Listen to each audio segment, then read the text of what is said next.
And this is why we see so much content on the internet about looks maxing. You see, there are two kinds of people in this life. There are people who want to try and return things to the way they were in the past, and then there are people who accept reality. Things are constantly evolving. It is never going to be 1923 again, guys. It's just not.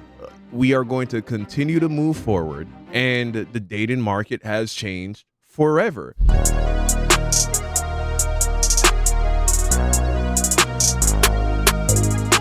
The amount of stuff you can get away with if you're attractive is literally so insane. And everyone talks about women pretty privilege, but no one ever talks about guy pretty privilege. I always appreciate it when women understand the different ways that they treat different types of men.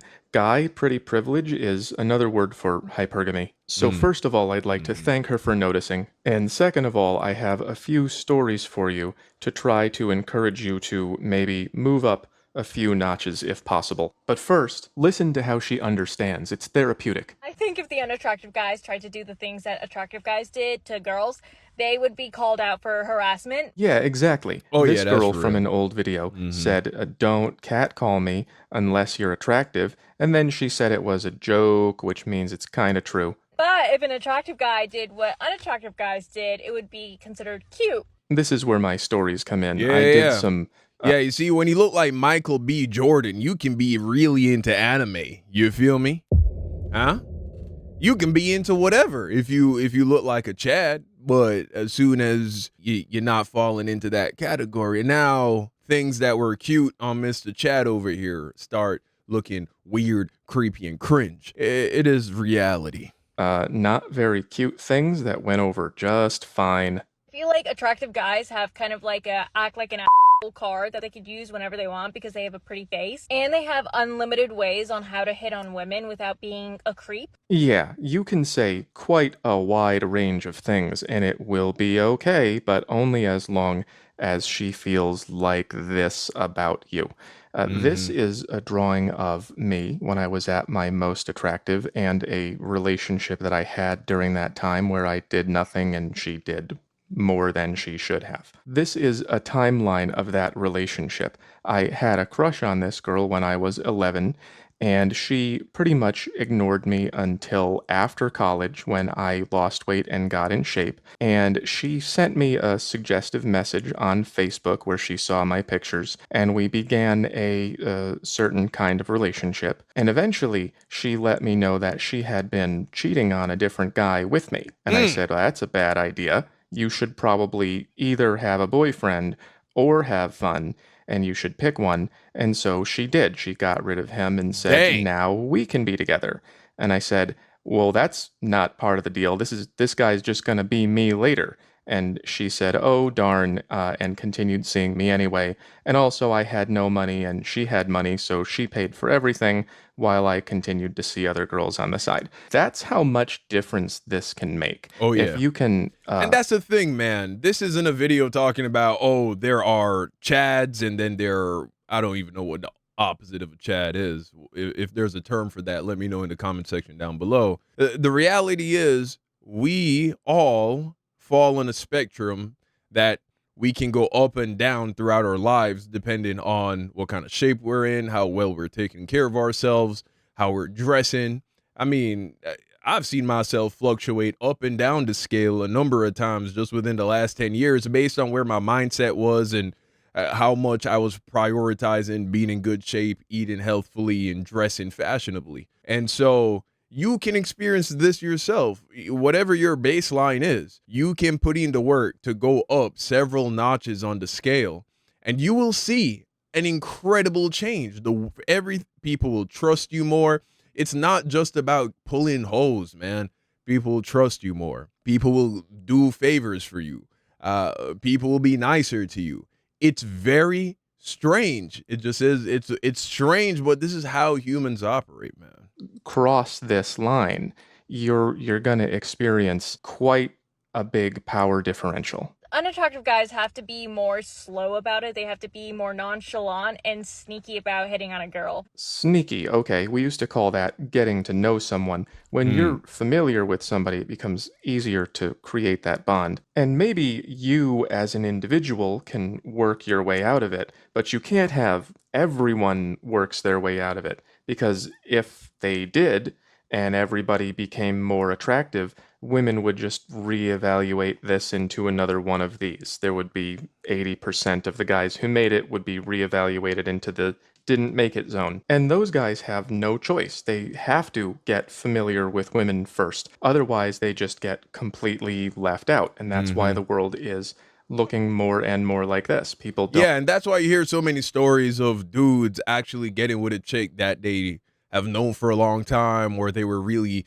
uh, persistent in shooting their shot, especially if they are in an environment where they're forced to be around each other, like work or school. Because familiarity actually does, they say familiarity breeds contempt, and that is true. People can take you for granted because you're around too much. But the other is true as well. The more you see something, the more you can become, I don't know if attracted is the right word, but the more you just you're more open to something. I think a perfect example of that is advertising. Right? Maybe you see a product one time, a YouTuber does a brand deal one time, you skip it, it doesn't really appeal to you. But after you've seen it for the seventh, eighth, ninth, 10th time, as soon as an opportunity comes around when that product or service is something that you might want, that's the first brand you're probably going to think of. And so that's why a lot of times these dudes, these little, orbiters, as they're oftentimes called, are the dudes that end up up with the chick when she and her boyfriend breaks up, or when the guy that she really wants really is no longer interested or moves on or whatever. That dude, he's that familiar, comfortable, blanket, predictable. She'll give him a shot, and then sometimes she realizes, hey, this dude's actually not that bad a guy. And there are some redeemable aspects about him. There's some things about him that are actually kind of attractive. And then a lot of times people like that can get into long-term relationships. And so, yeah, going the being a friend route, though I personally would never recommend that to somebody. I still think it's far inferior to just shooting your shot and then moving on, because it puts you in this space where you seem too available, you seem desperate, in my opinion, which is why usually those guys are, they only get lucky on the rebound kind of situation. It can't work.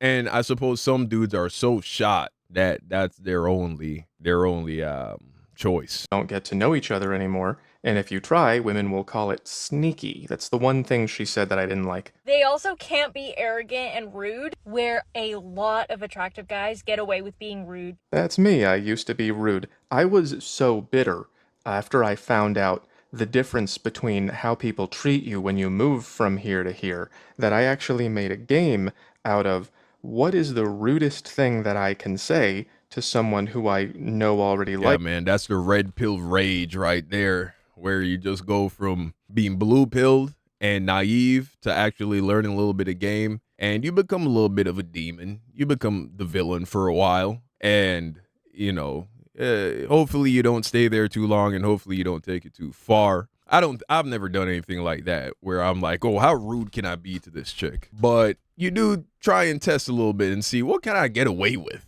You know what I'm saying? Like, how blatant can I be about the fact that I'm talking to other chicks? Likes me before she doesn't like me anymore, and I never found it. I wrote a few of them down, but I don't feel safe showing you. I played other games too. I once met a girl on the computer. I went to her place 3 times without ever telling her my name. And then on my way out the door the 3rd time, I said, "Are you gonna ever ask me my name or what?" And she said, "I didn't want to offend you." Like I was gonna say, "Whoa, you're moving a little fast, aren't we?" No, I'm not encouraging any of this behavior. This Right, is right, right. degenerate. The only reason I did it is because I was bitter, because I couldn't be liked without being likable. I didn't want to put in the work to get out of this area, and when I finally did, I still felt like this on the inside, and Yeah. Don't hate the player, hate the game, man. You can't be mad at women. This is all biological. It's all just wanting to reproduce with the best possible candidate. Women aren't evil for operating like this. You're no more evil for wanting to be with the prettiest girl that you can get. You know what I'm saying? And sometimes the prettiest girl in terms of what is conventionally beautiful isn't always the best choice. It depends on what you want, right? Of course, there are other, if you're looking for a wife, there are other qualities that you take into account that might allow you to sacrifice going for the Instagram baddie because you want a woman who's also going to be a great mother and a great wife and all this stuff. And so, but you understand what I'm saying. You're no more evil for wanting to get the best you can get. And so, yeah, it just is what it is. I said, oh, now it's my turn to do this to someone else. And that's not what we need more of. That kind of stuff just goes back into the dating pool and makes everybody more miserable and harder to deal with. Now, the difference between an attractive guy and an attractive girl is like so different. An attractive girl, sometimes like they don't get guys. They get rejected because people get jealous of them or they're really intimidated or they're jealous. And it's just really hard to be an attractive girl. But for an attractive guy, literally it's like living on the red carpet with silver platters of opportunities handed to you constantly. Well, not job opportunities. This was roughly my attractive era from here to here, and this was my net worth. And then I had nothing, and now I have internet money. But yeah, she's not wrong. This is an easier position in the market than this. It's easier to get what you want. Now, I wish we could get away from this app style of dating and back to the classics, but I don't know how we're going to do that. This might even get worse. At least people are starting to get it. It's going to get worse. And this is why we see so much content on the internet about looks maxing. You see, there are two kinds of people in this life. There are people who want to try and return things to the way they were in the past. And then there are people who accept reality. Things are constantly evolving. It is never going to be 1923 again, guys. It's just not. We are going to continue to move forward, and the dating market has changed forever. Anything except like a nuclear catastrophe that just resets all of society and puts us back into the 1920s or something like that technologically, which I don't even think that's possible. We would need to scorch earth, but the information is too widespread. It's too easily accessible now. It wouldn't be long before society gets right back to where it's at right now. And so people are understanding, look, man, if I want to get a wife, I have to know the dress, right? If I want a girl that I actually am attracted to and looks at me a certain type of way, the kind of chick I want to get, I got to put in the work. I got to go to the gym. I got to go get my teeth straightened. I got to eat healthier. I got to go to bed on time, right? I can't look like a bum. And that's just a reality. I got to do something with my life. I got to be someone. I got to accomplish something. The guys who realize that and accept that and take on that challenge are the guys who are going to get ahead. It just is what it is. But for now, if you are not working on yourself, you are potentially giving up a lot of power. Just don't misuse it when you get it, or you'll eventually turn into me, but without the internet money. Yeah, man. So let me know what you think in the comment section down below. Interesting video. Thank you for watching. Subscribe if you're new. And until next time, peace out.